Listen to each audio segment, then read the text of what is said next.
இறைமகனாகிய இயேசுவே, உம்மை கொண்டிருப்பதே வாழ்க்கை என்று இன்றைய காலை எங்கள் இதயங்கள் அறிக்கை செய்கின்றன. உம்மை வைத்துக்கொண்டு வாழ்க்கையை தேட வேண்டியதில்லை, ஏனெனில் உம்மில்தான் உண்மையான வாழ்வு இருக்கின்றது என்று நாங்கள் நம்புகிறோம். ஆண்டவரே, உலகம் தரும் தற்காலிக மகிழ்ச்சியை பிடித்துக் கொண்டு உள்ளார்ந்த வெறுமையில் தவிக்காமல் நிலை வாழ்வு உண்டு என்ற உறுதியோடு இந்த நாளை தொடங்க எங்களை அழைத்ததற்காக நன்றி செலுத்துகின்றோம். சில நேரங்களில் நாங்கள் வாழ்வை வைத்திருக்கிறோம் என்று நினைத்து உம்மை இழந்து நிற்கின்றோம்.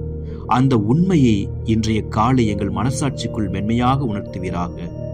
உம்மிடம் நம்பிக்கை கொண்டுள்ளோருக்கு நிலை வாழ்வு உண்டு என்று நீர் சொன்ன வார்த்தை எங்கள் பயங்களை களைத்து எங்கள் கவலைகளுக்கு முடிவாக இன்றைய நாளில் ஒலிக்கட்டும். இந்த நாளில் நாங்கள் செய்யும் ஒவ்வொரு செயலிலும் நான் உயிரோடு இருக்கிறேனா என்று அல்ல, நான் கிறிஸ்துவோடு இருக்கிறேனா என்று கேட்கும் கிருபையை தாரும். எங்கள் குடும்பங்களில், எங்கள் உறவுகளில், எங்கள் பணிகளில் உம்முடைய வாழ்வு வெளிப்பட எங்களை உமது கரங்களுக்குள் ஒப்படைக்கின்றோம். இன்றைய நாள் முடியும் வரை நாங்கள் வாழ்வை கொண்டவர்களாய் உம்மோடு நடக்க எங்களை நிலைநிறுத்துவீராக. ஆண்டவரே, நிலை வாழ்வின் உறுதியோடு நம்பிக்கையின் ஒளியோடு இவ்வெல்லாவற்றையும் இறைமகனாகிய இயேசு கிறிஸ்துவின் இனிய நாமத்திலே ஜெபிக்கின்றோம். ஜெபம் கேளும் நல்ல பிதாவே. ஆமென்.